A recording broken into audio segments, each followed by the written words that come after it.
그러니까 공식 라인으로 올라오는 청와대 보고 문건에 대해서 피청구인에게 전달 보고하는 것은 증인의 소관 사항이네요.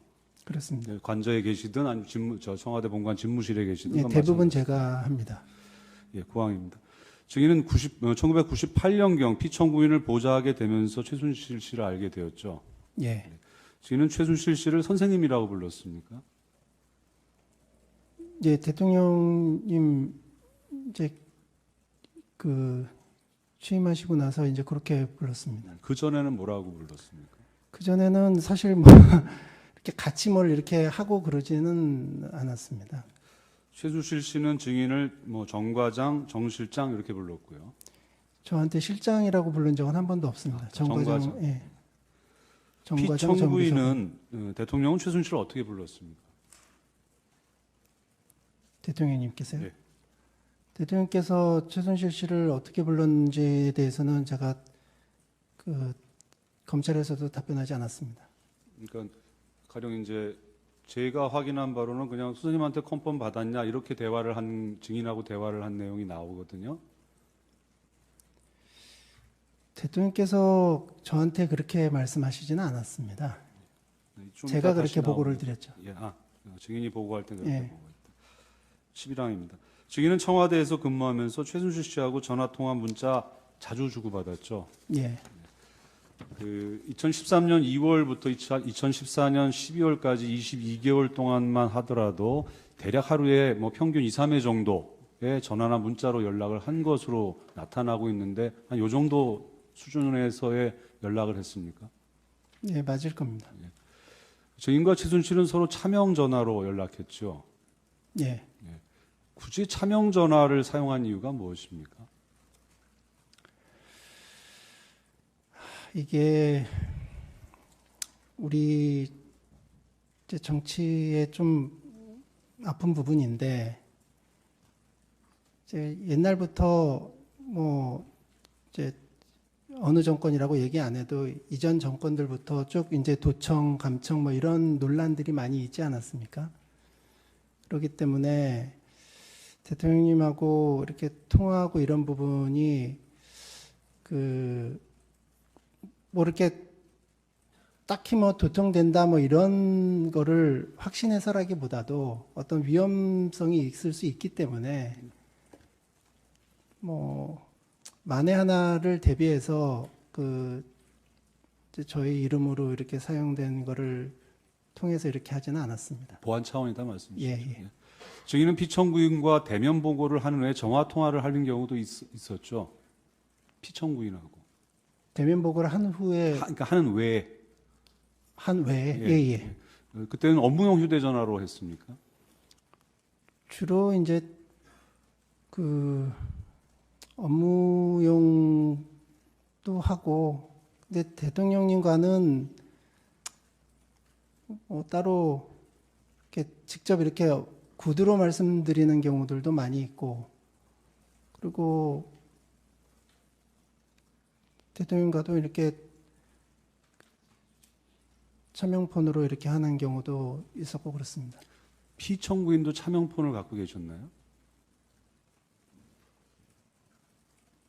그렇습니다. 피청구인은 업무용 휴대전화나 그런 차명 휴대폰을 본인이 휴대하십니까? 아니면 수행비서한테 맡기십니까? 그건 잘 모르겠습니다. 윤전추 행정관이 지난번 심판정에 나왔을 때는 청와대 외부 행사에 피청구인이 참석할 때는 휴대전화를 청와대 내에 놓고 나가시면서 수행비서를 통해서 연락하신다 이렇게 말씀을 하셨거든요. 그러니까 대통령님 전화가 꺼져 있는 경우가 많이 있습니다. 왜냐하면 행사라든가 뭐 이렇게 업무 보시거나 이럴 때는 주로 이제 꺼놓고 계시기 때문에 아마 윤전추 행정관이 얘기한 게 아마 그런 취지 아닌가 싶습니다. 최순실 씨 증언에 의하면 최순실 씨는 피청구인의 대통령 취임 이후에는 피청구인과 직접 대화나 전화 통화를 하지 않았고 증인과 주로 연락했다고 하는데 맞습니까? 그러니까 저하고 연락한 거는 제가 잘 알고요. 대통령과 그 두 분 사이에 연락한 건 제가 모릅니다. 혹시 최순실 씨가 이재만 안봉근 씨하고는 연락을 자주 했나요? 그러니까 저하고 통화한 거는 제가 잘 알지만 최순실씨가 다른 사람하고 통한 거는 제가 알 수가 없죠. 예. 가나다 생략하겠습니다. 실사항입니다. 뭐 다 인정을 하셨으니까 굳이 제시는 하지 않겠습니다. 증인은 증인에 대한 형사사건 공소장 별지 그 범죄일람표 3회에 기재된 공무상 비밀이라고 하는 47개 문건을 최순실에게 보내주었죠. 예. 그 증인 외에 최순실 씨에게 청와대 문건을 보내준 사람이 따로 있었습니까? 아마 없었으리라 생각합니다. 증인도 최순실 씨 외에 다른 사람에게 문건을 보내준 적은 없으시죠? 없습니다. 증인은 제가 알기로 큰 틀에서 피청구인의 뜻에 따라 최순실 씨에게 그 범죄일람표 3기재 문건을 보내주었다 이렇게 진술한 것으로 알고 있는데 맞습니까? 그게 참 어제 형사재판에서도 잠깐 말씀을 드렸지만 이게 대통령께서 그 최순실 씨 관련해서는 대선 이제 2012년도부터 최순실 씨의 도움을 받았습니다. 근데 워낙 잘 아시듯이 대선 일 때는 말씀 자료가 워낙 많습니다. 그런데 대통령께서 다른 사람들보다는 말씀 자료 뭐 이런 거에 대해서 굉장히 신경을 쓰십니다. 본인이 하는 한마디 한마디가 다 굉장히 중요성이 있기 때문에 그래서 본인이 직접 펜을 들고 고치세요. 근데 고치다 보면은 사실 엄청 바쁜데 맨날 이렇게 하고 있으면은 좀 되게 피곤도 하고 힘들고 그러기 때문에 이제 저에게 또 많은 말씀도 이런저런 말씀도 하셨고 또 최순실 씨 의견도 들어서 반영하라는 말씀도 있으셨고 그래서 이제 대선 때 이제 그런저런 그 말씀 자료를 하는 데 있어서 같이 뭐 좀 도움도 받고 합심도 하고 이렇게 했습니다. 그리고 대선 이후에 그 초반에는 그 정식 공식 라인에서 보통 각 수석실에서 자료가 올라오면 그것들을 연설기록비서관실에 보내고 연설기록비서관실에서 그거를 취합해서 이렇게 좀 대통령께서 말씀하시기 좋게 좀 말을 다듬어서 이제 대통령께 올려드리는데 처음에는 그대로 올려드렸는데 이제 대통령께서 직접 또 매일매일 수정을 하시니까 많이 힘드시죠. 그래서 저에게 좀 오랫동안 제가 이렇게 좀 대통령 메시지 이런 것들에 대해서 그 담당을 했기 때문에 저보고 좀 챙기라고 말씀을 주셨고 그리고 이제 최순실 씨 그 과정에서 이제 최순실 씨 의견도 한번 들어서 반영할 거 있으면 반영하라는 말씀이 있으셨고 그래서 그 이후에는 뭐 대통령께서 이렇게 건건이 뭘 보내라 뭘 보내라 이번에 그 이제 47건 그것도 대통령께서 이걸 보내라 저걸 보내라라고 말씀하시진 않으셨습니다. 이제 그래서 제가 큰 틀에서 대통령 뜻에 따라라고 얘기를 한 거는 그럼 한번 좀 자료 이런 걸 보내서 의견도 한번 좀 들어봐라. 그래서 반영할 분 있으면 반영해라는 말씀이 있으셨기 그래서 뭐를 보내고 뭐 이렇게 할 거는 이제 제가 봐서 이제 이건 보내서 좀 그렇게 의견을 좀 구하는 게 좋겠다라고 생각되는 거는 보내고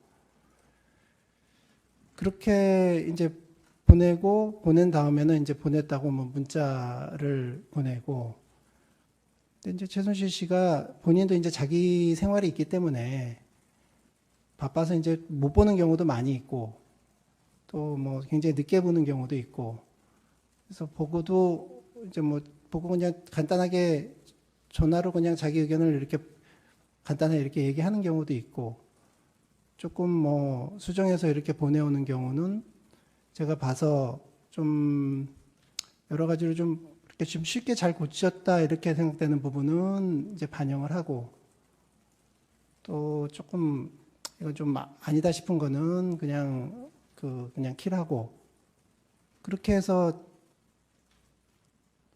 작성을 해서 이제 올려드리면 그거를 또 고치세요 대통령께서 이제 또 고치셔서 마지막까지 본인이 이제 고치신 부분을 많이 고치시면 저한테 이제 또 이러이러이런 부분을 이렇게 고쳤으면 좋겠다고 또 연락을 주셔서 제가 다시 좀 그 부분을 수정해서 올려드리고, 아니면 조금 고치시는 경우는 그냥 그 올려드린 것에다가 대통령께서 직접 이렇게 조금 고치고 이렇게 말씀하시고 그런 과정을 거쳤습니다. 예. 뒤에 자세히 묻겠습니다. 16항입니다. 증인이 청와대 문건을 취합해서 피청구인에게 보고하는 과정에서 증인에게 해당 문건 수정할 권한이 있었습니까?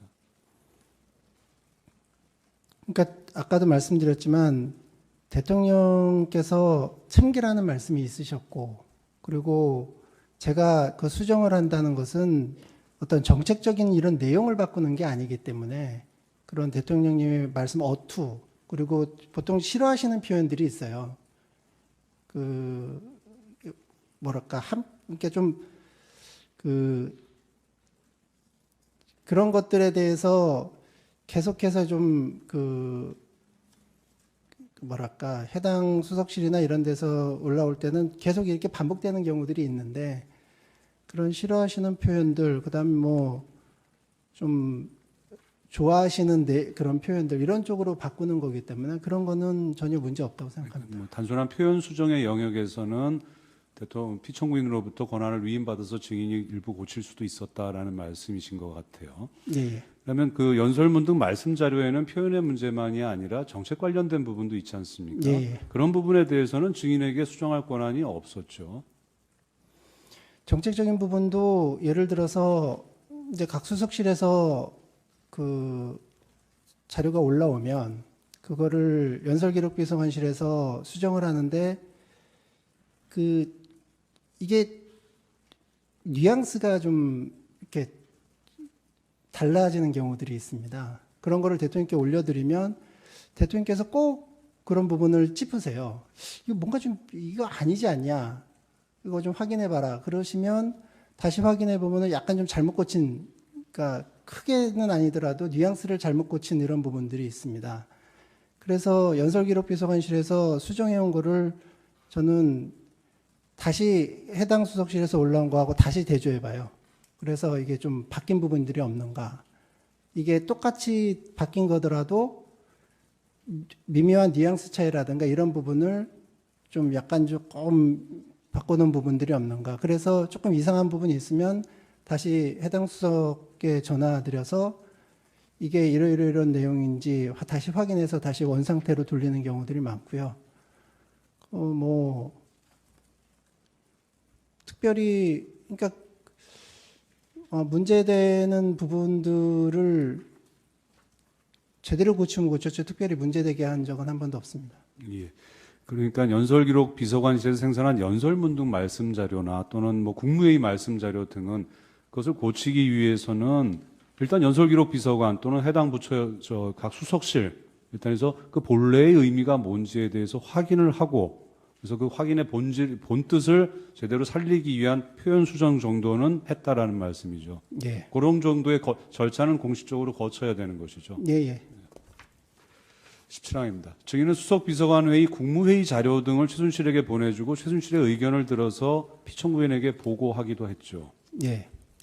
증인은 2013년 3월 18일부터 2014년 12월 5일까지 그 수석비서관 회의 문건 36건, 국무회의 문건 26건, 기타 행사 말씀 자료 79건, 합계 170건의 문건을 최순실에게 보내주었다라고 이제 정리를 하셨는데, 이 부분은 그 피청구인의 일정, 청와대 공식 일정과 증인과 최순실 씨의 문자 내역을 보고 171건을 증인이 특정을 한 거 기억하십니까? 예. 네. 또 최순실의 외장 하드에서는 한 138건의 문건이 발견이 됐는데 그것도 증인이 최순실 씨에게 보내준 문건은 맞죠? 맞는 것 같습니다. 태블릿 PC에도 한 55개의 문건이 있는데 그것도 증인이 최순실 씨에게 보내준 거죠? 그렇게 추정됩니다. 증인 기본적인 내용은 일단 유출 문건과 그다음에 일정 관련해서는 다 인정을 하니까 한번 여기가 한번 요 두 가지를 한번 합쳐봤습니다. 18항입니다. 2013년 4월 4월 한 달 동안의 일정을 정리하면 그 모니터에 나올 겁니다.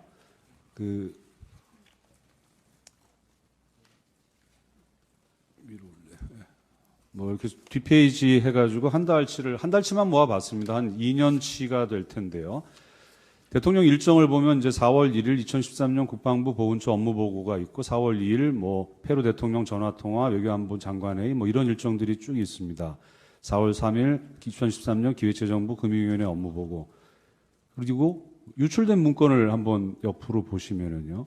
4월 1일 월요일 업무 보고가 이루어지는데 3월 31일 국방부 국가보안처 업무 보고 또 오찬 말씀 자료가 최순실 씨 영역에서 발견이 됩니다. 4월 3일 기재부 금융위원회 업무 보고가 있는데 4월 2일 요 문건 외청 업무 보고 문건이 최순실 씨 영역에서 발견이 됩니다. 2013년 국토교통부 환경부 업무 보고 문건이 국토부 환경부 업무 보고 4월 3일자에 유출이 되고요. 충청남도 개청식 말씀 자료가 4월 3일 날 유출이 됩니다. 이런 식으로 지금 4월 3일 2013년 4월 달의 일정을 보면은 거의 대부분의 일정과 관련된 업무 보고 말씀 자료 문건이 최순실 씨한테 유출이 되고 있는 걸 확인할 수 있습니다. 좀 넘기세요. 이때는 대통령 취임 초기여라서 뭐 그랬다고 증인 말씀하실 수 있는데 이 정도로 거의 모든 일정과 관련된 문건이 지금 최순실 씨한테 유출이 되고 있거든요. 그게 대통령의 뜻이었습니까? 아까도 말씀드렸지만 초반에 이제 올려드린 자료들에 대해서 계속 대통령께서 본인이 스스로 고치시고 일정이 많은데 이렇게 되게 쫓기셔서 좀 의견도 한번 좀 들어서 반영할 부분이 있으면 반영하면 좋겠다라는 말씀이 있으셔서 특히 초반 부분에 많이 보냈습니다. 근데 아까도 말씀드렸지만 최순실 씨가 이 내용들을 다 본 게 아니에요. 그러니까 내용들을 그냥 보고 그냥 뭐 보내도 안 본 경우들도 많고 그리고 이제 보고 이제 간단하게 이제 코멘트 뭐 이런 내용 한번 좀 들어가면 좋지 않나 뭐 이런 정도. 그래서 그리고 이제 뭐 수정해서 보내줄 경우도 있고. 그래서 그게 뭐 특별히 이렇게 문제라고는 특별히 생각하지 않았습니다. 예, 식광입니다.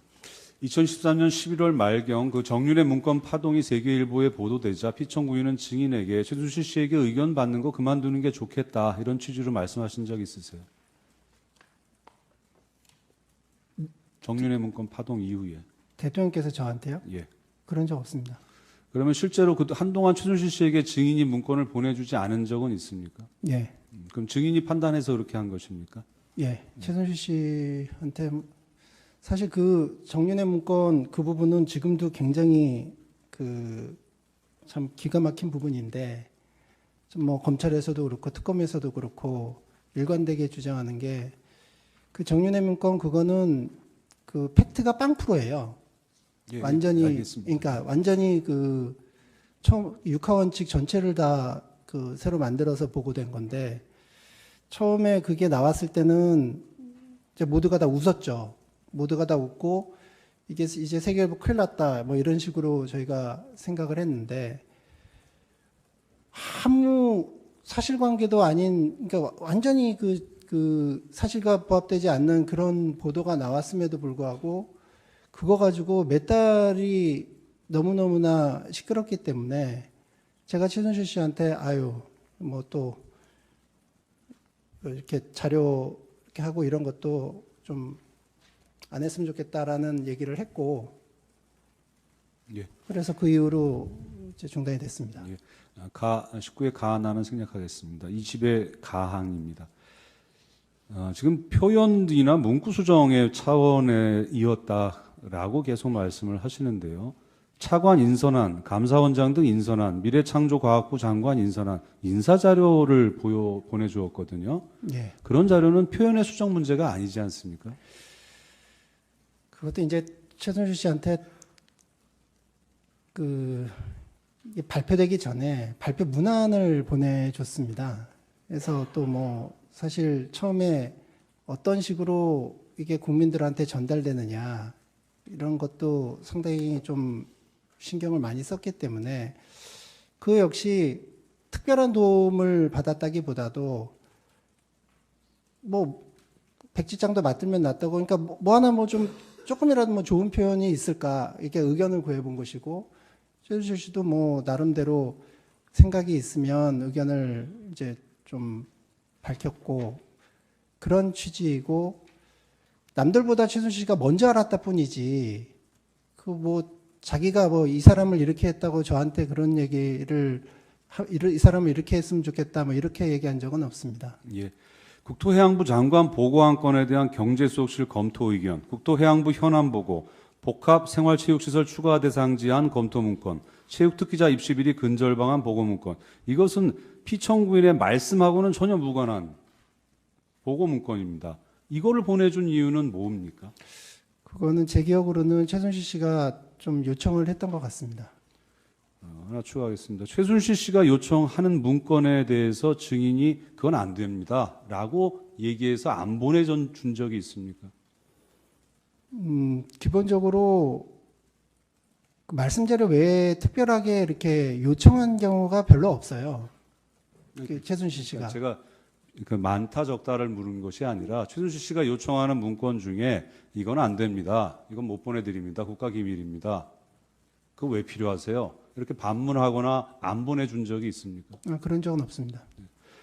일본 총리 전화 통화 자료, 중국 국가주석과의 통화 자료, 미 국무장관 접견 자료, 이것도 역시 말씀을 좀 더 표현을 수정하기 위해서 보내준 겁니까? 그렇죠. 다 그러니까 말씀 자료들의 범주에 들어간다고 생각합니다. 21항입니다. 대통령의 연설문 작성 수정 업무는 연설기록 비서관 조인근 씨가 피청구인이 대통령으로부터 취임하기 이전부터 약 10년 동안 전담하고 있었죠. 그렇습니다. 그 증인은 조인근으로부터 피청구인이 연설한 내용이 어법에 맞지 않고 비문이 많다는 이야기를 들은 적이 있죠. 그러니까 그 언론에 마치 뭐 항의한 식으로 뭐 이렇게 나오는데 제가 항의라는 예, 표현은 안 썼습니다. 그 항의를 받은 적은 한 번도 없고요. 그냥 지나가는 말로 야 뭐 어법에 틀리는 게 있더라 뭐 이런 식으로 한 번 들은 적은 있지만 그거 뭐 야 이게 왜 이렇게 자꾸 어법에 틀리냐 이런 식으로 들은 바는 한 번도 없습니다. 증인은 조인근 씨한테 뭐라고 답변하셨나요? 그러냐 어디 뭐 그랬습니다. 별거 아니듯이 넘어갔다는 말씀이죠. 증인은 검찰 조사에서 이렇게 얘기하셨어요. 솔직하게 말씀드리면 최순실이 대통령님이 하시는 국정 전반에 대한 말씀 자료를 수정할 능력은 없었습니다. 이렇게 진술한 거 기억하십니까? 예. 최순실 씨에게 청와대 문건을 보낸 이유는 단순히 연설문 등의 표현을 수정하기 위한 것이 아니라 최순실 씨가 청와대와 행정부처의 정책 내용, 업무 내용을 알고 있을 필요가 있었기 때문이죠. 그거는 아닙니다. 아니에요? 예. 그러면 말씀 자료를 수정할 능력은 본인 증인도 최순실 씨한테 없었다 또는 본인 일이 바빠가지고 또 수정할 시간도 없었다 이렇게 말씀을 하시잖아요. 그런 최순실 씨한테 아까 좀 전에 제가 지적을 안 해서 그러는데 그날 당일에 있는 행사를 새벽 5시 몇 분에도 보내고 7시에도 보내고 이럽니다.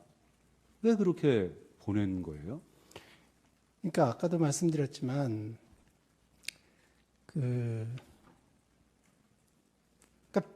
머리를 아무튼 그 맞대면은 조금이라도 나아집니다. 이게 그 최순실 씨가 정책적으로 뭐를 자기가 판단해 가지고 뭐 이거를 고치고 뭐 이럴 능력은 전혀 안 됩니다. 근데 이분이 그냥 편안하게 국민들이 이게 이 보고서라든가 이 말씀 자료라든가 이런 게 되게 전문가들이 작성하는 거기 때문에 말이 좀 어렵습니다. 그리고 일반 보통 미국에서도 대통령 연설문이 한 중2 정도 수준의 그 타겟을 둬가지고 이렇게 작성을 하는데 우리나라는 사실 말씀 자료가 상당히 좀 레벨이 좀 높아요.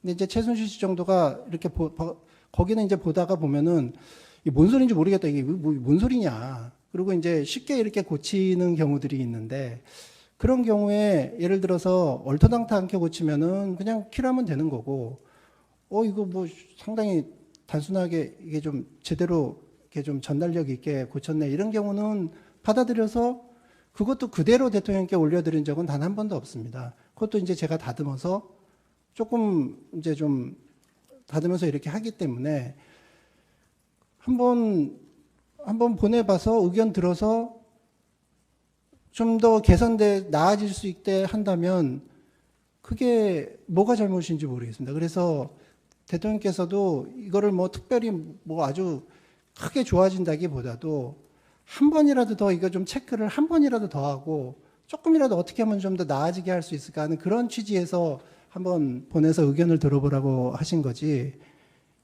뭐, 뭐 크게 좋아지고 뭐 이런 거를 그렇게 기대하는 그런 건 아닙니다. 네, 파항입니다. 청와대에는 뭐 여러 참모들이 있지 않습니까? 예.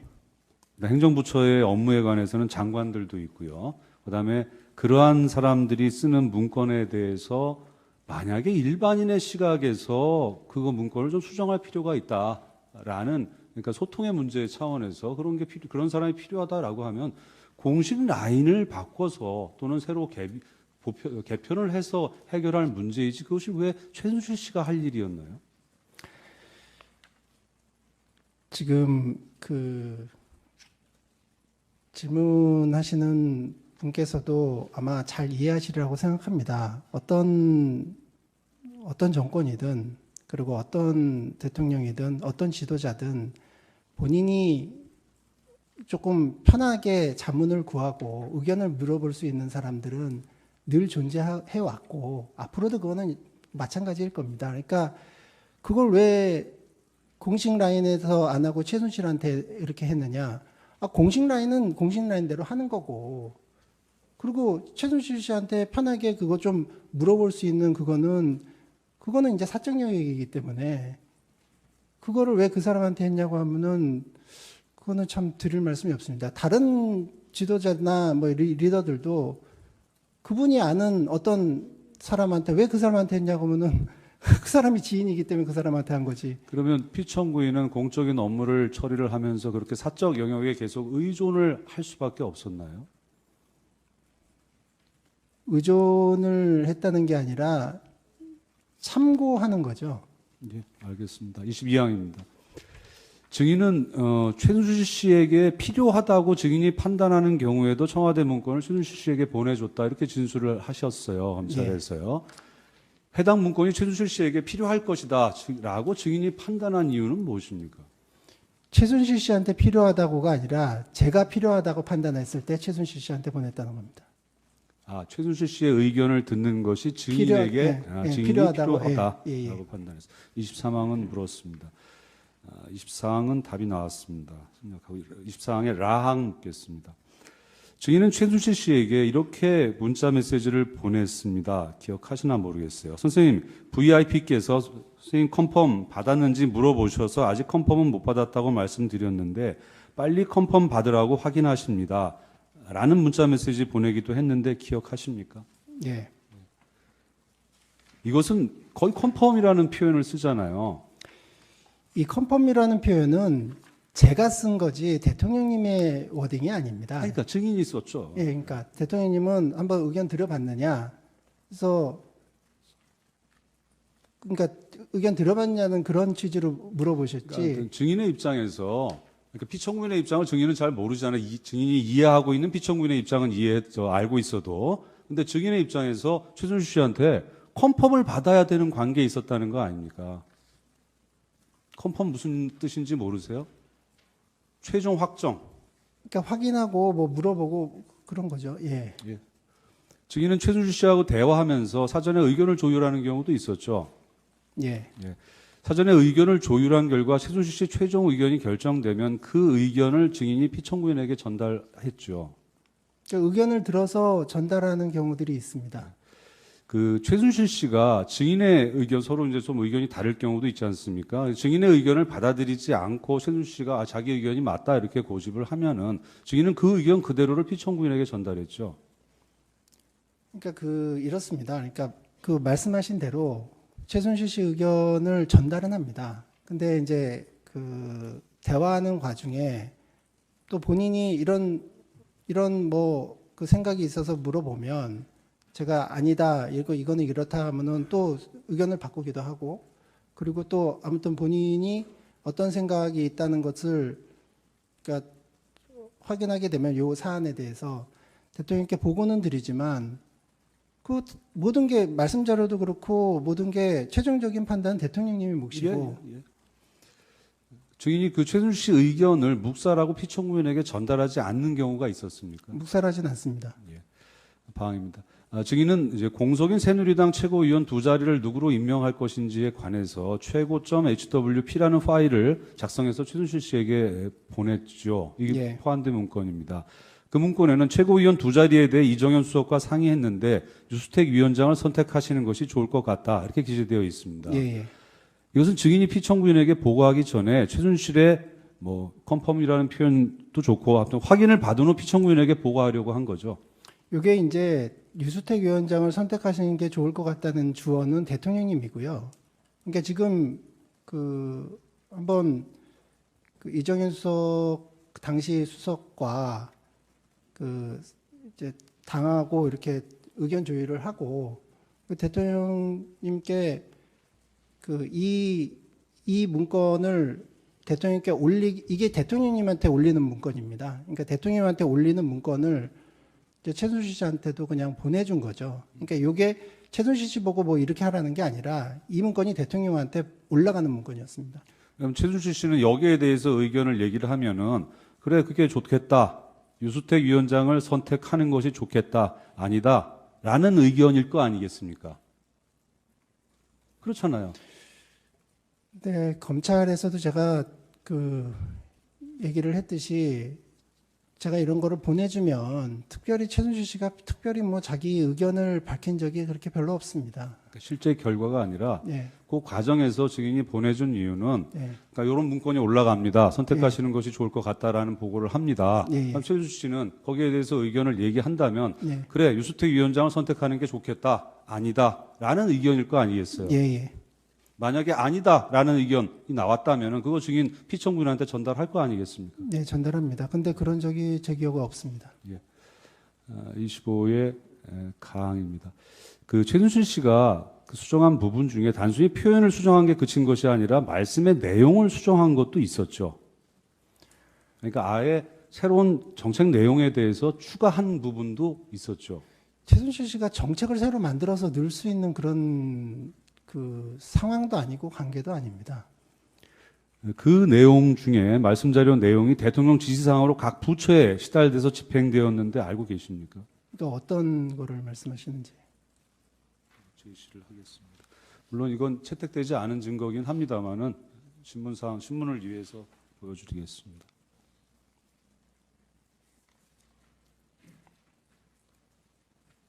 앞에 걸 보여줘야죠. 324.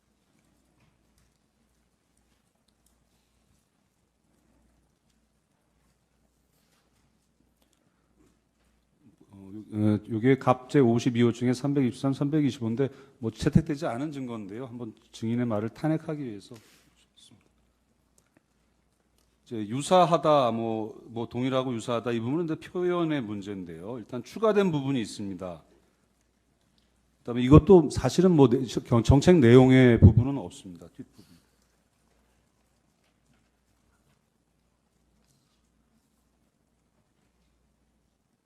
요 추가된 부분, 왼쪽이 공란인 부분이 추가된 부분입니다.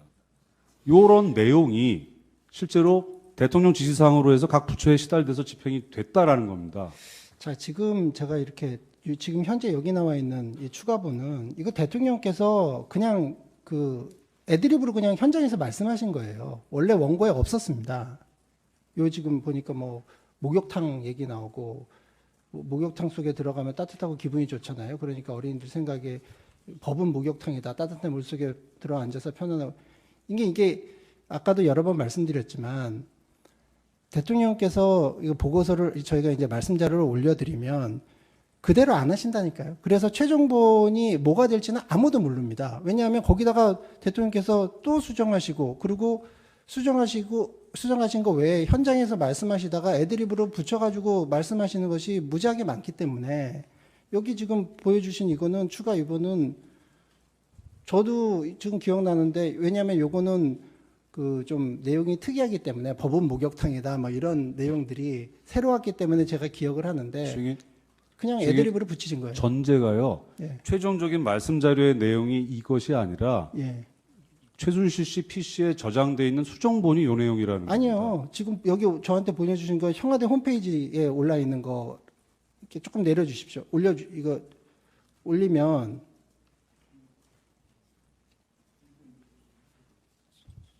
조금 내려주십시오. 이거 하면 예 여기 없네.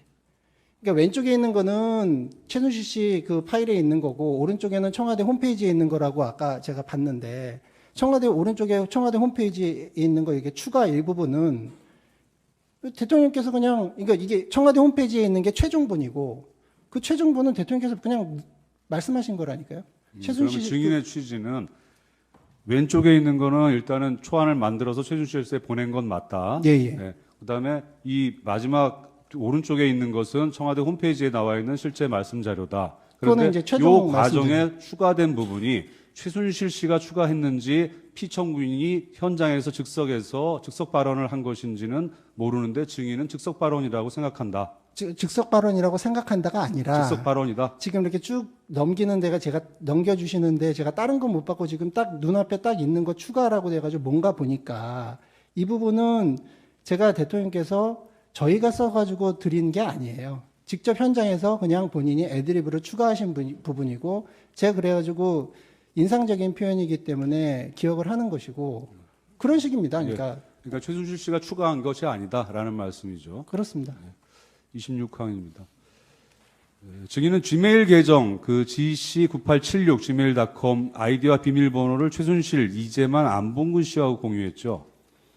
최순실 씨와 공유한 건 맞는데 이제만 안 본 거는 제가 잘 모르겠습니다. 그래서 이메일 계정에 증인이 자료를 올리면 최순실 씨가 계정에 접속해서 자료를 다운로드하는 방식으로 사용했죠. 예. 27항입니다. 증인은 다른 지메일 계정인 kimpa2014 gmail.com 계정도 최순실 씨, 김희종 씨 등하고 공유했죠. 예. 그 2014년 3월경 증인은 이 계정을 이용해서 한반도 통일을 위한 구상, 이른바 드레스덴 연설문을 최순실 씨에게 전달했죠. 예. 다음 생략하겠습니다. 다음도 생략하겠습니다. 28항입니다. 증인이 최순실 씨에게 문건을 보내는 방법은 지메일 계정을 통하거나 이영선을 통해서도 직접 전달하기도 했죠. 예. 어떤 경우에 이메일로 보내고 어떤 경우에 이영선을 통해서 전달했습니까? 그러니까 뭐 규칙이 있는 건 아닙니다. 그냥 그때그때 예. 편한 대로요. 29항입니다.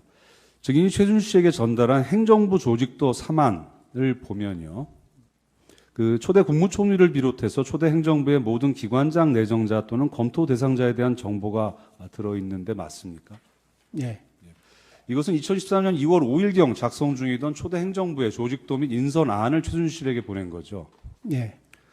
증인은 검찰 조사에서 당시 대통령님은 행정부 조각과 관련하여 많은 의견을 들으셨습니다. 아마도 그 과정에서 최순실의 의견도 들어보기 위해 대통령님이 보내라고 하셨던 것 같습니다. 라고 진술했는데 사실입니까? 대통령님이 보내라고 제가 아까도 말씀드렸지만 건건이 보내라는 그러니까 이거를 보내라고 이렇게 하신 적은 없어요. 근데 아마 그때 제 기억으로는 정부가 이제 대통령 취임식이 2월 25일이지 않습니까? 2월 25일이면 딱 취임하시고 2월 26일부터 딱 이제 바로 국정에 들어가셔야 되는데 제 기억으로 그때까지 정부조직법이 여야 간에 이제 협상이 안 되고 계속 늘어지고 그래서 정부가 출범을 못하는 상황이었습니다. 그래서 이제 일반적이라면은 그런 일이 없겠죠. 근데 최순실 씨도 자기도 걱정이 되겠고 이게 지금 도대체 언제 뭐 어떻게 될 거냐 이거 언제 출범할 거냐. 그래서 아마 좀 궁금해서 어떻게 지금 돼가고 있는가 좀 궁금해해서 그래서 보내줬던 것 같습니다. 최순실 씨는 그 초대 행정부 구성에 관해서 어떤 의견을 주었습니까? 그러니까 저한테 최순실 씨가 인사 관련해가지고 뭐 어쩌고 저쩌고 이렇게 얘기한 적이 별로 없어요. 30항입니다. 증인은 2013년 3월 6일 국정기획수서실에서 작성한 비상국정운영체계 가동 방안 문건을 최순실 씨에게 전달했죠. 예. 이 문건은 당시 현 정부 초기 정부 조직 개편안의 처리가 지연되고 장관 후보자들이 인사청문회에서 졸졸이 낙마하는 등 국정이 정상적으로 수행되지 않은 상황에서 피청구인이 향후 청와대 내각을 어떻게 운영하겠다는 내용이 담긴 문서죠. 예. 이 문건 최순실에게 전달한 이유도 좀 전에 말씀하신 거와 같이 정상적으로 가동이 안 되니까 최순실 씨가 궁금해할 것 같아서 그러니까 보내준 걱정하죠. 겁니까? 그때는 최순실 씨뿐만 아니라 누구나 다 걱정했습니다. 그래서 이거 지금 어떻게 할 거냐, 이걸 어떻게? 예, 예. 알겠습니다. 다항 생략하겠습니다. 31항입니다. 저기는 2013년 3월 1일 국정원장, 국무총리실장, 금융위원장의 인선 발표안이 들어있는 인서 발표한 문건, 그다음 뭐 차관 인선안, 그다음 뭐 감사원장 등 인선한 문건, 이런 인선한 문건을 최순실에게 전달했죠. 예. 이 문건은 모두 증인이 작성한 문건이죠. 대통령께서 아마 그 다음 날인가 다다음 날인가 아마 발표하는 예정이었는데, 그래서 이제 쭉 불러주셨습니다. 저한테 이렇게 할 거다라고 이제 쭉 불러주셔서 발표하기 전날인가 전전날인가 그거를 이제 정리해서 이렇게 발표하실 거다라고 최순실 씨한테 보내줬습니다. 최순실 씨 의견을 듣거나 컨펌을 받으라고 해서 최순실 씨에게 보내준 거죠. 아니 그거는 그대로 불러주신 대로 그대로 거의 그대로 발표됐어요. 그러니까 최순실 씨가 그 사안을 남들보다 하루 이틀 먼저 한 거지, 그 내용이 최순실 씨가 뭐 어쩌고저쩌고 해가지고 바뀐 건 없습니다. 근데 어떤 의견을 얘기했으면 그것을 피청구인한테 전달했을 거 아니겠습니까? 예. 의견 듣자고 보낸 거잖아요. 예. 아니 의견 듣자고 보는 게 아니라 이렇게 할 거다, 이렇게 발표된다. 그거를 왜 최순실 씨에게 알려줘요? 그동안 뭐 대선 때도 같이 쭉 해왔고, 그리고 최순실 씨는 기본적으로 저희 입장에서는 없는 사람입니다. 그러니까 대외적으로 없는 사람입니다. 이 사람이 존재하지 않고 그냥 뒤에서 아무도 모르게 조용히 도와주는 사람이었지. 근데 안타깝게도 지금 이 상황까지 오게 된 게 이분이 이렇게 밖으로 이렇게 뭔가 등장하면서 뭔가 일이 지금 이렇게 꼬인 것 같은데. 증인이 지금 얘기한 그 말이 결국 비선 실세라는 거잖아요. 그러니까 예, 됐습니다. 32항 생략하겠습니다. 33항입니다. 증인은 2013년 10월 27일경 최순실 씨하고 국무총리 대국민 담화 발표 일정에 관해서 이야기한 적이 있죠. 예. 증인은 2014년 10월 27일 최순실 씨에게 유민봉 국정기획수석으로부터 들었다면서 내일, 그러니까 10월 28일입니다. 국무총리 대국민 담화 발표 시간에 대해서 이안 오전 10시 안이 있고 이안 오후 2시 안이 있다라고 하자 최순실 씨는 오전에 하기로 했는데 라고 대답을 했죠. 기억하십니까? 이거 녹취서에 나옵니다. 네, 봤습니다. 증인은 최순실 씨에게 국무총리 대국민 담화 발표 일정을 말하고 최순실로부터 의견을 받으려고 한 겁니까? 아니면 그냥 알려준 겁니까? 그냥 상의한 걸 겁니다. 예. 근데 최순실 씨는 이 담화 발표의 일정 내용을 이미 알고 있었죠. 지금 워딩이 기억하시죠? 그렇습니다. 대화 내용이 증인이 오전 10시 안은 1안과 오후 2시 안은 2안이 있다라고 하니까 최순실 씨는 오전에 하기로 했는데 이렇게 얘기를 하는 거예요. 네. 이미 오전에 하기로 했다라는 걸 알고 있었어요. 최순실 씨는 증인이 얘기하기 전에. 그러니까 그게 오전에 하는 안이 있고 오후에 하는 안이 있는데, 그러니까 최순실 씨 오전에 하는 게 아닌가라고 그렇게 본인이 생각한 거죠. 아니에요. 오전에 이것 좀 보여주세요. 녹취서입니다. 예. 워딩이 그래요. 유민봉 수석한테 연락이 왔는데 내일 국회 아니 내일 그 국무총리 대국민 담화 발표가 증인이 그 1안과 2안 오전 10시가 있고 오후 2시가 있다 이러니까 최순실 오전에 하기로 했는데 이래요. 맞죠? 그러니까 본인이 그렇게 알고, 그러니까요. 이미 알고 있었어요. 오전에 하기로 한 걸 알고 있었어요. 누가 알려줬나요? 모르겠습니다. 증인이 최순실 씨한테 이 정보를 알려주기 전에 누군가 정보를 알려줬어요. 그렇죠? 상황이 그렇잖아요. 아닙니까?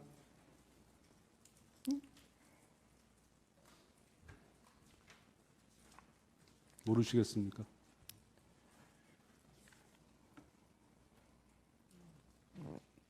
답을 해주. 예, 모르겠습니다. 예, 라입니다. 피청구인이 2013년 10월 27일경 증인에게 국무총리 대국민 담화 발표에 관해서 이거 자료 왔는데 빨리 정리해야 되는데 어떡하죠? 내일 발표할 건데 빨리 정리하세요라고 하자 증인은 그 내용이 선생님하고 좀 상의를 했는데요. 그런 식으로 들어가는 게 조금 적절치 않은 것 같아서 저희가 이제 따로 정리를 했고요. 이제 곧 대통령님께 올려드리겠습니다. 라고 말한 것이 맞죠. 네. 사항입니다. 최순실 씨는 2013년 10월 27일 10시 30분경 증인에게 전화해서 피청구인이 유럽 순방을 가기 전에 수석비서관 회의 또는 국무회의를 개최하라고 이야기했죠. 네. 예. 그때 당시는 국정원 댓글 사건 때문에 국내 정치 상황이 시끄러운 상황이었고 약 4주 전부터 그 수석비서관 회의가 개최되지 않던 시기였죠. 예. 그 최순실 씨는 10월 27일 증인에게 언제가 좋아요? 일정이 별로 없던데 내가 보니까 마지막 비서관 회의를 그냥 하던가 그러면 한번 가시기 전에 잠깐 국무회의를 하든가 해보세요. 그냥 훌쩍 가는 건 아닌 것 같아. 외국만 돌아다니시는 것 같아. 한번 좀 잡아보세요. 라고 하자 피청구인이 유럽 순방을 가기 전에 라고 하면서 피청구 유럽 순방을 가기 전에 수석 비서관 회의 또는 국무회의를 개최해야 한다라고 증인에게 이야기했죠. 네. 그렇죠?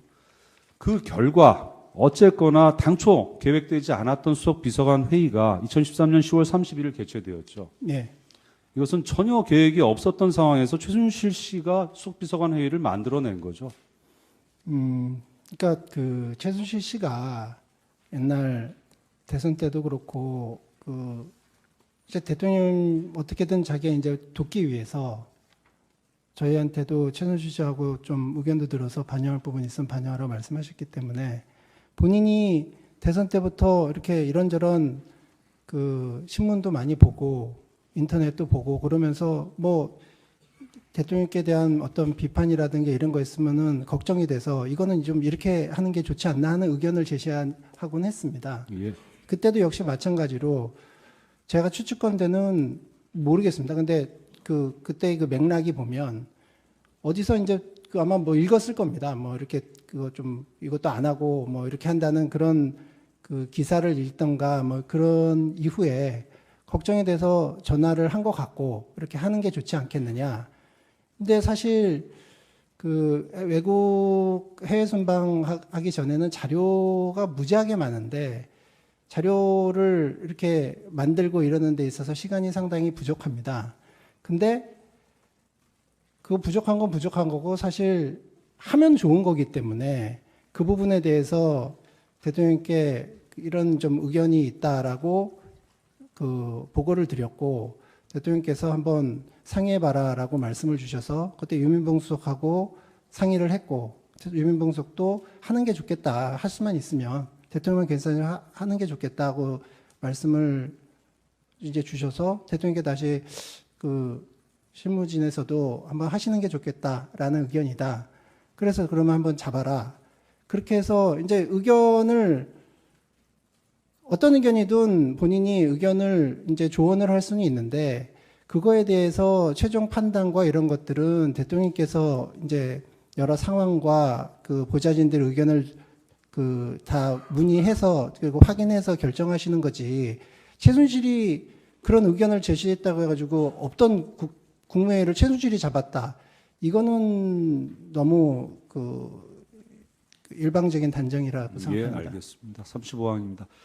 지금은 2013년 9월 27일 국토부 녹색도시과장으로부터 복합생활체육시설 대상지 안 검토 문건을 받아서 최순실 씨에게 전달한 적이 있죠. 네. 그 최순실 씨는 2013년 8월 말경 증인에게 국유지에 체육시설을 지어 운영하다가 국가에 기부 체납할 수 있는 부지가 있는지 알아봐 달라고 했고 그래서 증인이 서승환 국토부 장관에게 전화해서 검토해달라는 요청을 한 적이 있죠. 네.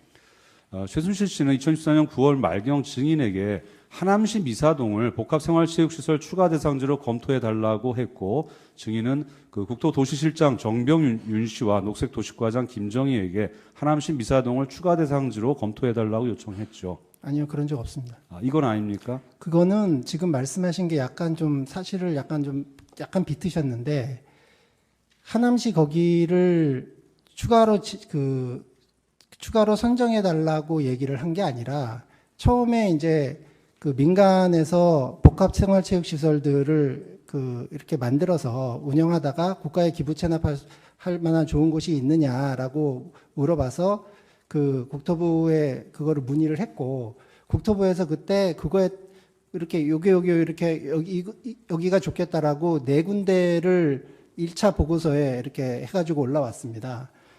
그래서 이 네 군데 외에 추가로 뭐 또 할 데가 있느냐라고, 추가로 할 데가 있느냐라고 했을 때, 거기서 한 번 더 추가로 다시 두 번째 보고서로 올라온 게 그 안에 하남시가 들어 있었던 것이지. 그러니까 자기네들이 추가로 보고 이거 여기저기 알아봐 가지고 그 안에 하남시가 있었던 것이지, 하남시를 그걸 하라고 지시한 적은 없습니다. 그러면 최순실 씨가 증인에게 하남시 미사동을 추가해 달라고 얘기를 한 것이 그런 적 아니라 없습니다. 예. 혹시 여기 외에 첫 번째 1차 보고함건에 있었던 네 군데 후보지 외에 다른 추가지가 또 추가할 데가 또 있느냐. 추가로 할 만한 데가 있느냐. 그래서 그 얘기를 전달했더니 예.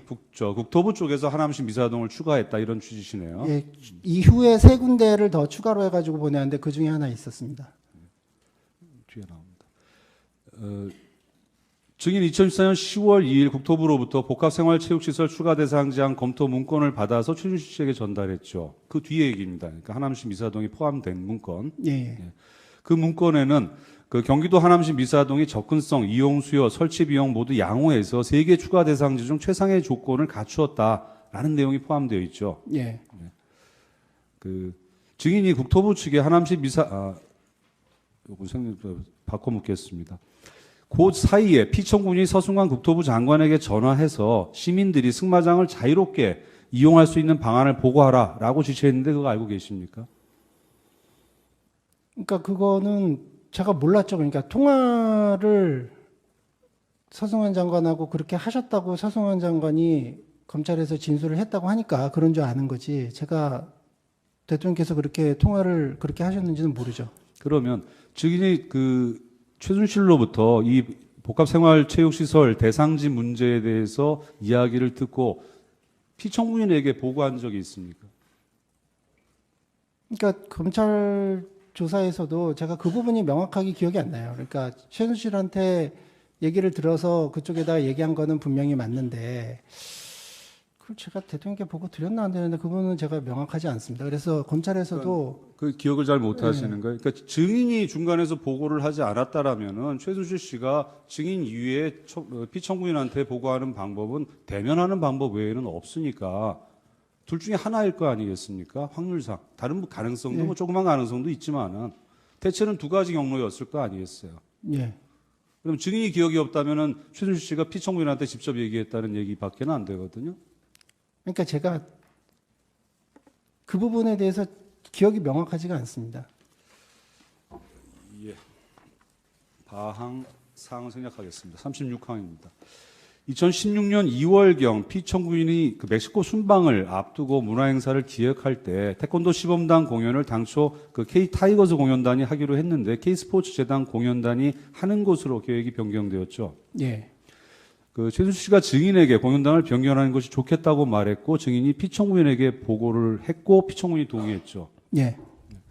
증인이 교육문화수석실에 이야기해서 태권도 공연 시범단이 변경된 것이죠. 그러니까 변경하려고 했는데 최종적으로는 변경이 안 됐습니다.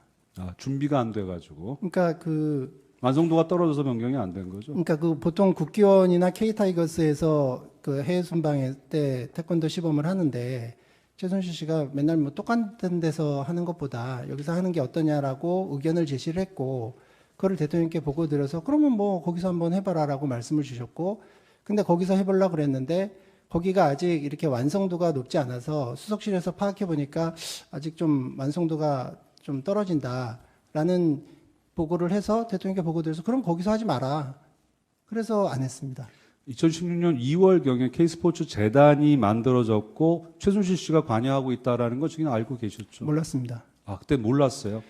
저는 미르와 K스포츠 관련해가지고 요즘 최근에 보도를 보고서야 그 부분에 대해서 이제 지금 뭐 그거는 이제 지금 검찰 수사에서 그리고 특검 수사에서 지금 계속 수사되고 있으니까 진위 여부는 모르지만 그 내용을 그때 알았습니다. 언론 보고. 예, 좀 이따 다시 묻겠습니다.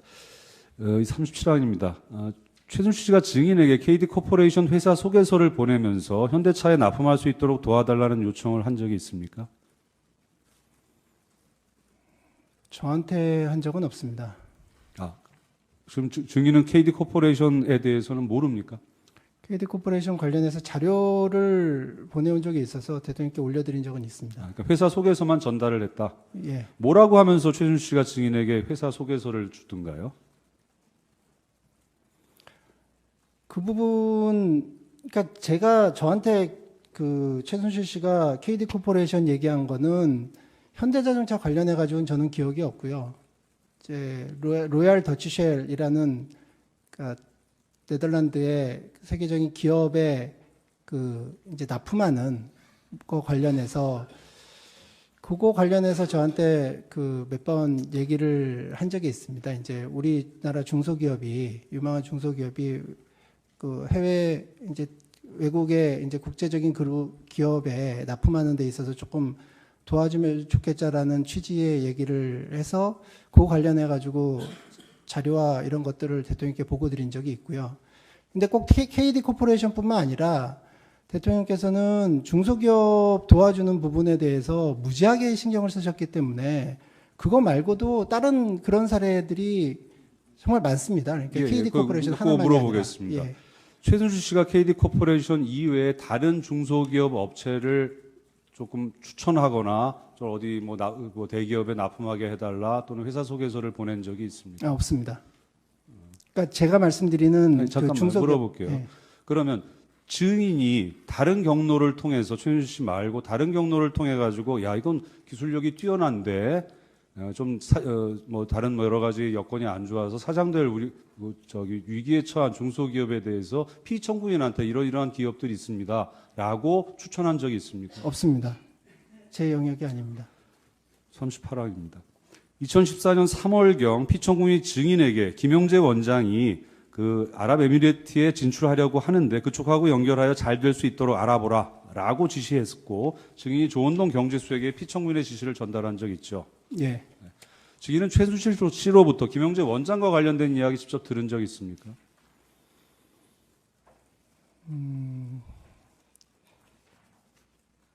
그러니까 김영재 원장 관련해 가지고 특별히 들은 적은 없고요. 다만 그런 사람이 있다는 것만 알았습니다. 어떻게 알게 됐습니까? 뭐 대통령님 좀 관련이 있다 이 정도로만 알고 있었습니다. 어떤 관련이 있다고 알고 계십니까? 제가 이번 사태 측면에서 굉장히 좀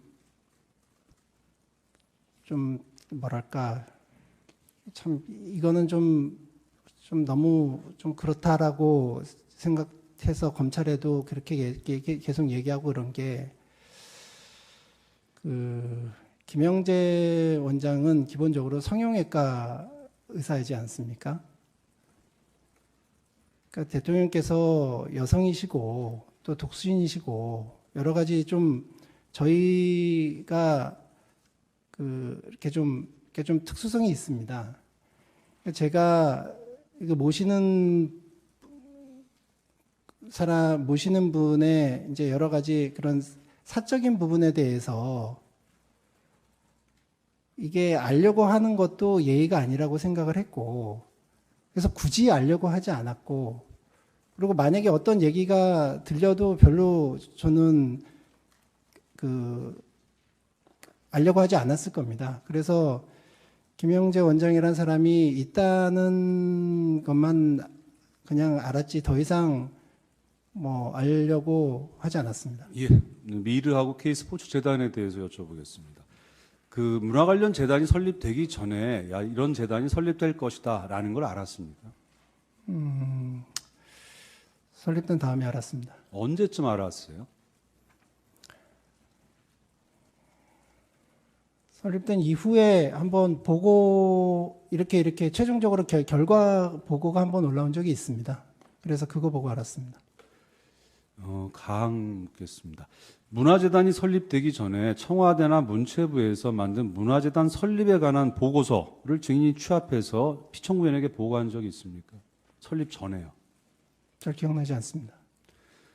2015년 10월 말경 중국 리커창 총리의 방한을 앞두고 최순실이 증인에게 지난번 대통령 방준 때 나왔던 문화교류 활성화 방안을 구체화했으면 좋겠다.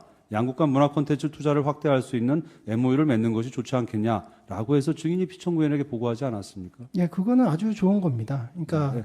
그러니까 보고했다. 예, 그래서 그 사전에 안 것은 증인이 한 것은 요 정도다라는 얘기죠. 그러니까 그거하고 K스포츠 미르하고 그러니까 그게 연결되리라고 누가 생각하겠습니까? 그래서 만들어진 게 미르재단이잖아요. 그러니까 그 리커창 총리하고 그 9월 달에 중국에 가셨을 때 그러니까 양국이 좀 더 가까워지고 경제적으로 더 발전하기 위해서 문화 쪽에 교류 협력을 확대하자. 그리고 같이 양국이 힘을 합쳐서 문화 관련해서 새롭게 뭐 성장 동력으로 만들자라고 양국 정상이 합의를 하고 그거를 다음에 리커창 총리가 2달 후에 서울에 올 때 그 부분에 대해서 좀 더 구체화하자고 2015년 9월 달에 그 중국에서 정상회담 할 때 그렇게 합의를 하셨고 그 다음에 2달 후에 리커창 총리가 온다니까 이제 그때 9월 달에 양국 간 성장 동력을 하자고 합의를 했는데 그 다음에 당연하게 알겠습니다. 그걸 그래서 요 진척시켜야죠. 얘기를 할 때 요것이 나중에 미르 재단이 될지에 대해서는 그때 당시엔 생각하지 못했다라는 말씀이신 예, 거죠? 그렇습니다. 네. 그 최순실 씨는 검찰 조사에서 미르와 K스포츠 재단 설립에 관해서 증인과 통화한 적이 있다 이렇게 진술을 하거든요. 기억나지 않습니다. 그건 전혀 기억이 안 나요. 저한테 뭐라고 통화를 했다고 그래요? 통화 내용에 대해서는 최순실 씨도 이야기를 하지 않아요. 그러니까 뭐 기억나지 않습니다. 전혀 기억나지 않습니까? 미르재단과 K스포츠 재단 설립하기 전에 증인이 최순실 씨하고 두 재단의 설립과 운영에 대해서 논의한 적이 있습니까? 없습니까? 없습니다. 예. 지금 안종범의 증언에 의하면요, 법 2심판정에서 한 얘기입니다. 피청구인이 안종범에게 문화재단의 이름을 미르라고 할 것과 문화재단의 이사장, 이사 명단까지 주었고 안종범 자신은 최순실 씨를 몰랐다고 하는데 증인이 최순실로부터 그런 얘기를 듣지 않았다면, 미르에 대한 얘기를 하지 않았다면 최순실 씨는 피청구인한테 직접 이 얘기를 했다는 결과밖에 안 되거든요. 맞습니까? 그러니까 제가 드릴 수 있는 말씀은 저한테 그런 얘기를 한 적이 없고 저한테 제가 모르는 거에 대해서는 제가 답변 드릴 수 없습니다. 사실상입니다. 스포츠 관련 재단도 설립될 것이라는 걸 사전에 미리 알지 못했습니까? 예. 언제 K스포츠 재단에 대해서 알게 됐습니까? 그러니까 미르 K스포츠 관련해 가지고 그러니까 만들어진 다음에 이렇게 만들어졌다고 결과 보고가 한번 왔습니다. 그때 알았습니다. 예, 최순실 씨가 2015년 12월경에 증인에게 K스포츠 재단의 사업계획서와 임직원 명단을 보내준 적은 없습니까? 저는 그러니까 그 보내줬다고 하는 게 어떤 건지 모르겠어요. 그러니까 보통 저한테 지메일을 통해서 그 말씀 자료나 이런 부분들에 대해서는 대부분 이제 그걸 통해 가지고 이렇게 의견을 주고 받았고 뭐 예외적인 경우에 그러니까 뭐 어떤 경우는 이제 인편을 통해서 주고받은 경우가 있는데 인편을 통해서 주고받은 경우는 그 제가 그 내용을 모릅니다. 그러니까 저를 통해서 그냥 가는 거지. 내용은 잘 모르시죠. 그걸 까보지는 않습니다. 그러니까 거쳐갔을 수도 있는 네. 거네요. 40이랑 42랑 생략하겠습니다. 43항입니다. 최순실 씨는 2016년 1월 20일경 증인에게 대통령께 그 GKL 아시죠? 그랜드 코리아레저. 다시 한번 질문해 주시죠. 최순실 씨가 증인에게 이런 얘기를 합니다. 대통령께 그랜드 코리아 레저와 WK가 스포츠팀 창단 및 운영과 관련된 업무 대행 용역 계약을 체결하도록 주선해달라고 말해달라. 이런 얘기 한 적이 있습니까? 없습니다. 그건 없어요. 네. GKL 관련해서는 전혀 들은 적이 없습니까? 거기 검찰 신문조서에서도 없다고 돼 있을 겁니다. 예. WK에 대해서도 얘기한 적이 없습니까? WK는 이번에 그 미르와 K스포츠 재단 관련해서 언론에서 이슈가 되고 나서 그다음에 WK니 뭐 비대기니 뭐 이런 회사가 딱 보도됐을 때 그때 알았습니다. 존재를. 44항입니다. 이거 스포츠 클럽 관련해서 여쭤보겠습니다. 대통령 인수위 시기에도 어느 정도 내용 알고 계시죠? 인수위 시절에 어떤 부분을 그러니까 뭐 스포츠 활성화 및 일자리 창출을 위해 시군구별로 일개소의 종합형 스포츠 클럽을 설치할 계획이 있었다 이렇게 되어 있는데 증인 알고 계십니까? 인수위 때 각 분야별로 이런저런 그 정책들이나 이런 것들을 국정과제를 선정을 하는데 그런 것들을 제가 분야별로 다 깨고 있지는 못합니다. 예, 가항입니다.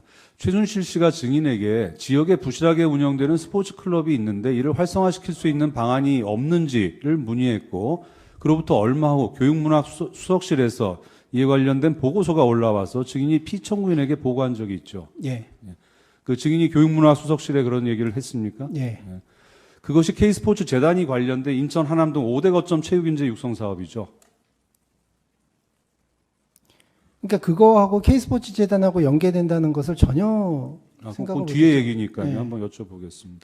증인은 2016년 2월 6일자 스포츠클럽 지원사업 전면 개편 방안 문건을 피청구인에게 보고한 적이 있습니까?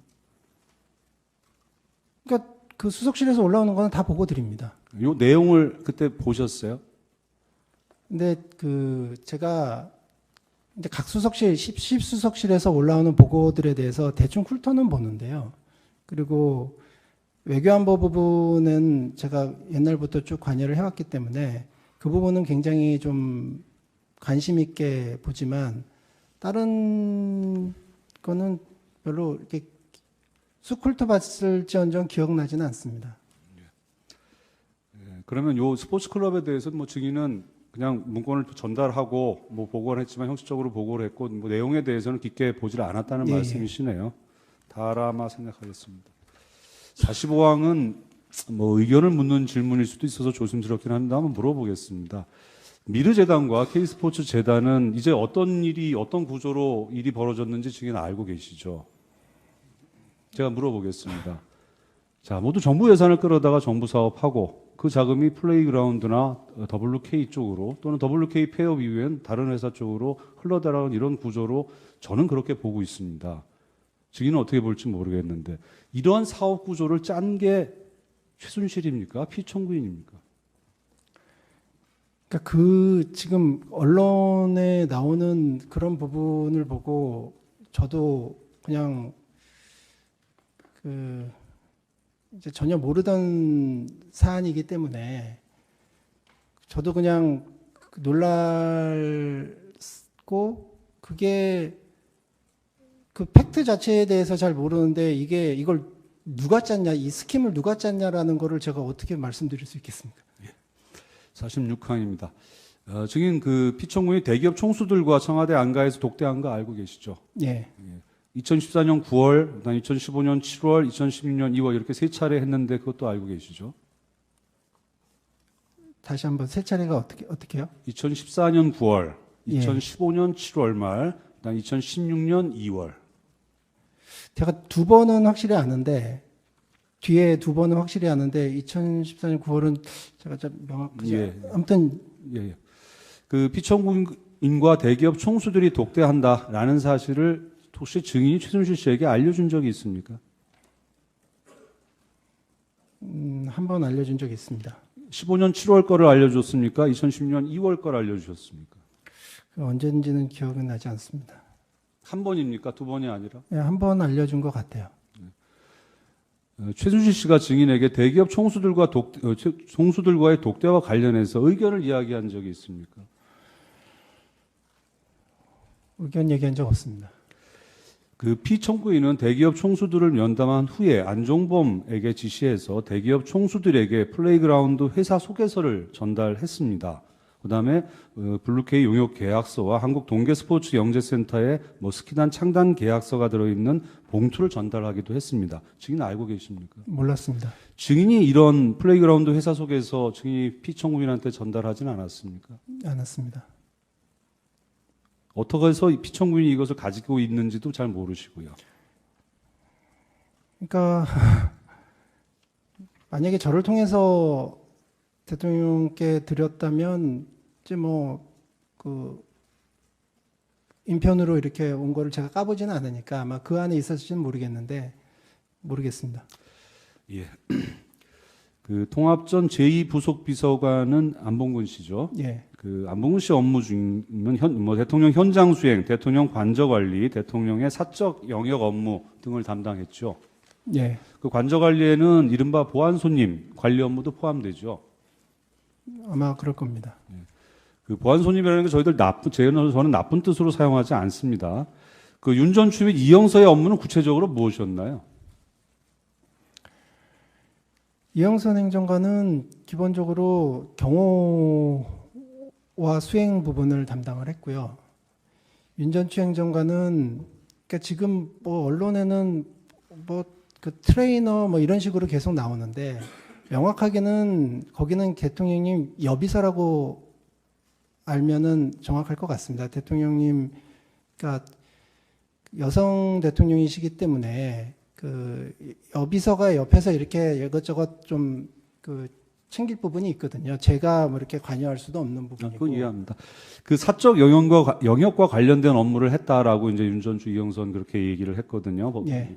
그 어떤 부분입니까? 의상 빼놓고선. 제가 잘 모르겠습니다. 예. 그 윤전추 및 이영선이 증인에게 청와대 보안 손님의 출입 등에 대해서도 보고를 했습니까?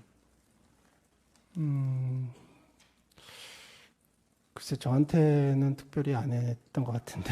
윤전추 씨 이렇게 증언했습니다. 사적 영역 업무 중에 증인에게 보고하는 것도 있고 그렇지 않은 것도 있습니다. 이렇게 증언했어요. 예. 그래서 제가 여쭤보는 겁니다.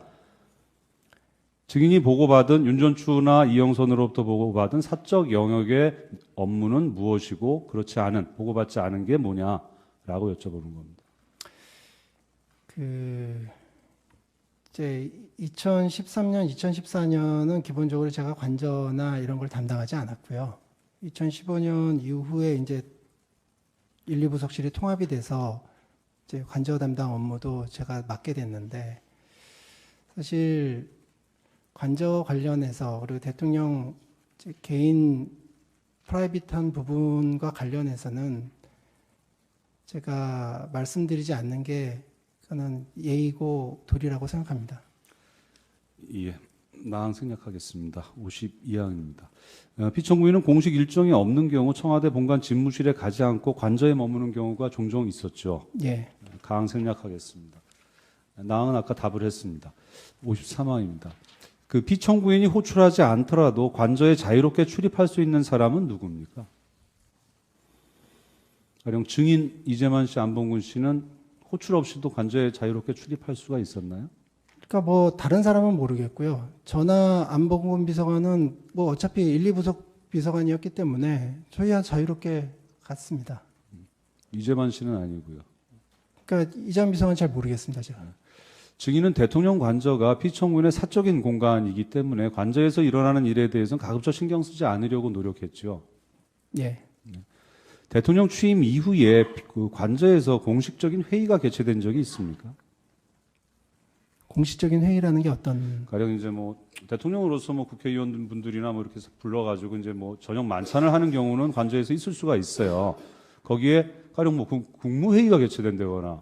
국무회의나 이런 거는 아니라도, 그러니까 뭐 국회의원 분들이나 그다음에 수석들, 장관들 뭐 그런 분들 만나시고 식사하시고 뭐 이런 경우들이 있죠. 그러니까 뭐 생신잔치 하실 수도 있고 뭐 네. 기념일에 같이 하실 수도 있고 뭐 예. 대통령 취임 즈음에 취임 예. 기념 뭐 이렇게 뭐 저녁을 예, 하실 수는 그렇습니다. 있죠. 예, 그러니까 일종의 뭐 관저에서 그러니까 사저에서도 마찬가지일 거 아니겠습니까? 사저에 예. 사람들 초청해서 저녁 먹는 건데 그런 일 빼고 그건 공식 회의라고 할 수가 없고 그런 거 빼고 다른 공식 회의가 있었나요? 공식 회의를 관저에서 하지는 않죠. 최순실 씨는 그 이영선이 운전하는 청와대 관용 차량, 그 카니발 차량 타고 청와대 관저로 그 출입을 했죠. 청와대 최순실 씨 들어올 때요. 예, 그런 걸로 알고 있습니다. 최순실 씨 거의 매주 들어왔죠.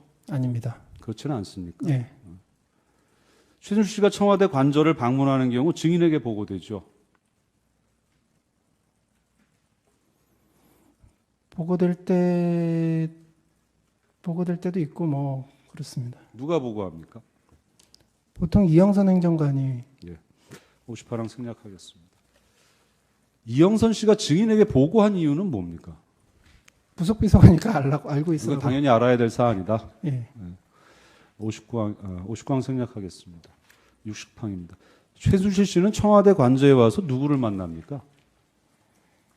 최순실 씨가 주로 이제 대통령 의상 이런 부분들을 좀 담당하고 그랬기 때문에 그런 것으로 추정합니다. 그러니까 그건 용무고요. 예. 누구를 만나냐는 거죠. 피청구인을 만납니까? 그러니까 제가 그거 본 적이 없어서 뭐라고 말씀 못 드리겠지만 최순실 씨는 지난번 용무가 심판정에서 그거기 때문에 이렇게 얘기했어요. 청와대 들어왔을 때 피청구인을 만나고 갈 때도 있고 그렇지 않을 때도 있다. 이렇게 네. 증언했거든요. 예. 그래서 제가 궁금한 건 최순실 씨가 피청구인을 만나지 않는 경우에 누구를 만나고 가냐 이거예요. 뭐 모르겠습니다. 무슨 의미로 그런 얘기를 하는지는 모르겠지만 뭐 그러면은 뭐 그냥 뭐 옷이라든가 이런 걸 놓고 갔을 수도 있고 제가 그 부분에 대해서는 아는 바 실제로 없습니다. 최순실 씨가 의상 가지고 직접 들고 옵니까? 모르겠습니다. 이영선, 윤전추가 심부름하는 게 아니라요? 아마 같이 하지 않을까 싶은데요. 잘 모르겠습니다. 증인을 만난 적은 없습니까?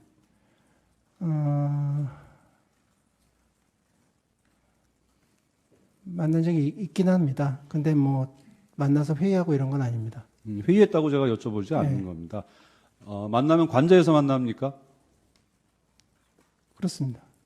서로 약속을 했습니까? 아니면은 아닙니다. 와가지고 전화를 합니까? 아닙니다. 그냥 온 거를 알기 때문에 증인이 인사하러 가는 겁니까?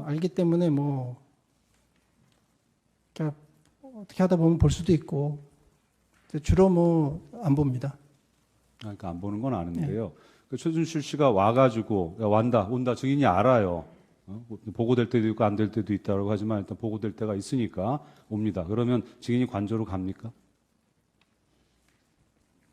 그러니까 갈 때도 있고 뭐 그렇습니다. 네, 갈 때는 그럼 가서 뭐 합니까? 가서 있다가 그냥 오기도 하고 무슨 이야기를 해요? 그러니까 특별히 뭐 얘기하거나 뭐 이런 게 그런 게 아니라 그냥 예를 들어서 볼 경우는 그냥 서로 왔냐 뭐 이렇게 인사하고 그냥 그런 거죠 뭐. 하루에도 두세 번씩 대피 청구인의 일정, 뭐 하는 일, 정책 내용 등등에 대해서 통화하시는 분이 만나서 마찬가지로 그 얘기 할 거 아니겠습니까? 굳이 뭐 만나서 뭐 이런 얘기 저런 얘기 할 거 없어요. 평소에 예, 뭐 전화 예. 통화도 많이 하고 뭐 한상훈 조리장 얘기 한번 확인해 보겠습니다. 조리장 인터뷰 혹시 보셨습니까? 못 봤습니다. 이렇게 근데 인터뷰를 했습니다.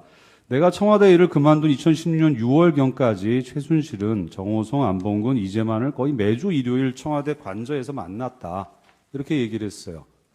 이거 허위입니까? 네, 매주 일을 뭐 만나고 이렇게 한 적 없습니다. 자주는 만났습니까? 그러니까 최순실 씨가 이제 관저에 예를 들어서 뭐 의상이라든가 이런 것 때문에 그러니까 왔으면 그러니까 저도 이렇게 관저에 있는 경우가 있습니다. 근데 그거하고 뭐 매주 만났다는 거하고는 저는 어떻게 그렇게 그분이 그거를 연결해서 얘기하는지를 이해를 못 하겠어요. 예. 61항입니다. 혹시 그 청와대 지하벙커로 불리는 국가안보실 위기상황실에 가본 적 있으세요? 예. 그 위기관리 상황실은 그 국가 핵심 기관, 뭐 군대, 경찰, 국가정보원 등요 한라인이 연결되어 있고 화상 시스템, 위성 중계 시스템도 갖추어져 있죠. 예. 그 북한 핵실험이나 또는 메르스 사태 등 국가 위기 상황이 발생했을 때 피청구인도 이 국가안전보장회의 개최해서 관계장관 수석비서관 회의 열어서 대응책 마련하는 거죠. 예. 실제로 2016년 1월 6일 그 북한이 4차 핵실험을 했는데 그 핵실험 소식이 알려지자마자 국가안전보장회의 소집해서 그 회의 주재하셨고요. 예. 2014년 4월 16일 무슨 날인지 아시죠? 세월호 침몰 사고가 있었던 날입니다. 이때 얘기를 좀 여쭤보겠습니다. 증인은 2014년 4월 16일 세월호 사고 소식을 언제 알게 됐습니까?